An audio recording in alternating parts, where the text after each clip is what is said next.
साथियों नमस्कार। वीडियो श्रृंखला डीके कहानी की 5वीं कड़ी में आपका एक बार फिर स्वागत है। पिछले कड़ियों में हम मिट्टी के गिरते स्वास्थ्य और कार्बनिक पदार्थों के महत्व को समझ चुके हैं।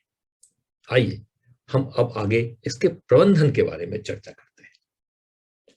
बेहतर मृदा प्रबंधन, ऑर्गेनिक कार्बन के सही स्तर और भूक्षरण को कम करने के लिए कुछ जरूरी उपाय करना होगा, और इसमें सबसे पहला है फसल अवशेषों को नहीं जलाना। हालांकि पिछले कुछ सालों में इसकी अधिक चर्चा प्रदूषण को कम करने के लिहाज से होता है, लेकिन सही मायने में इससे खेत के जैविक कार्बन के स्तर और सूक्ष्म जीवों का बहुत नुकसान होता है। इसलिए जहां तक संभव हो, खेत में किसी भी तरह के अवशेषों को नहीं जलाना चाहिए। फिर आता है ईंट बनाने के लिए ऊपरी मिट्टी का उपयोग नहीं करना, क्योंकि हजारों सालों की प्रक्रिया के बाद सबसे उपयोगी ऊपरी मिट्टी का निर्माण होता है, और ईंट बनाने के बाद नीचे की मिट्टी सैकड़ों सालों तक खेती के लायक नहीं रह जाता। बाढ़ की तरह सिंचाई नहीं करना, क्योंकि इससे भूक्षरण को बढ़ावा मिलता है। रसायनों का अधिक उपयोग नहीं करना, क्योंकि इससे सूक्ष्म जीवों का नुकसान होता है। और धान के खेतों का मशीनों द्वारा गंदला या कदवा नहीं करना चाहिए।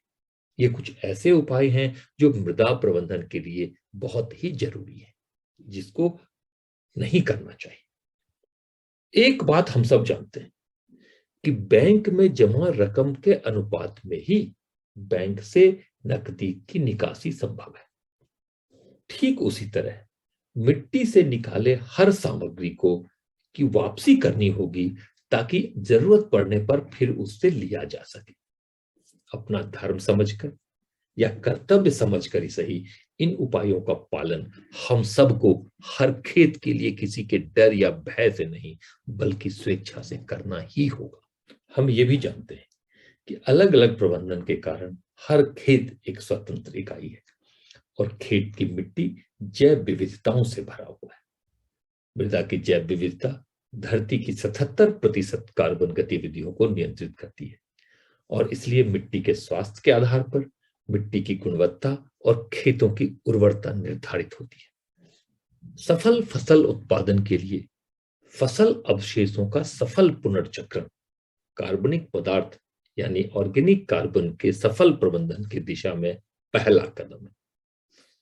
और हां, इसी के द्वारा मिट्टी से प्राप्त अधिकतर पोषक तत्व, खनिजों ने सामग्री की वापसी को सुनिश्चित किया जा सकता है।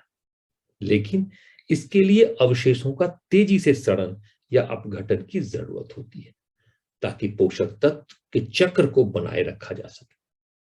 वर्तमान में प्राकृतिक रूप से यह प्रक्रिया काफी धीमे होता है, और इससे कई समस्याएं भी हो रही हैं। लगातार फसल उत्पादन या अवशेषों के निरंतर सड़ने गलने को सुनिश्चित करने के लिए प्रकाश संश्लेषक जीवाणु, लैक्टिक एसिड बैक्टीरिया, ईस्ट, एक्टिनोमाइसीटीज और कुछ फफूंद का सफलतापूर्वक उपयोग किया जा सकता है। और सूक्ष्म जीवों के इसी समूह को प्रभावी सूक्ष्म जीव यानी इफेक्टिव माइक्रो ऑर्गेनिजम्स या ईएम्स कहा जाता है। एक बार मिट्टी में मिलाने के बाद ईएम्स तेजी से कार्बनिक पदार्थों को छोटे छोटे भागों में तोड़ता है।